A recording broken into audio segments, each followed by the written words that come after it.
कुछ समय पहले जंगल में कौवा और उल्लुओं के बीच दुश्मनी हो गई। कौवा के राजा ने यह घोषणा की वे उल्लुओं से कभी दोस्ती नहीं करेंगे क्योंकि उल्लू रात में निकलते हैं और कौवे दिन में। इस कारण वे कभी भी एक दूसरे के साथ नहीं रह सकते।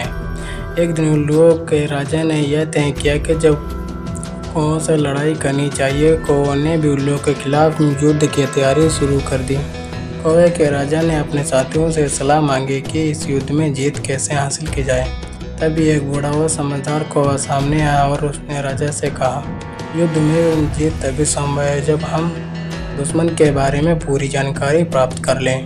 हमें उल्लुओं के बीच एक जासूस भेजना चाहिए।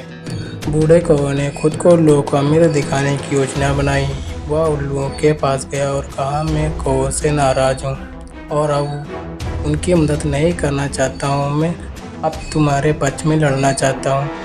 उल्लुओं के राजा ने पहले तो उसे शक की नज़र से देखा, लेकिन बाद में उसकी बातों पर विश्वास कर लिया और उसे अपने दल में शामिल कर लिया। अब बूढ़ा कौवा उल्लुओं के सारे गुप्त रहस्य जानने लगा और वापस कौवा को राजा को बता देता।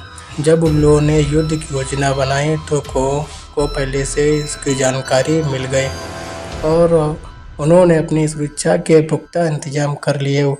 अंततः उल्लू इस युद्ध में हार गए और कौवों की जीत हुई। इस कहानी से हमें यह सीखने को मिलता है कि कोई भी काम करने से पहले समझदारी से काम लेना और दुश्मन की चालों को समझना बहुत जरूरी है।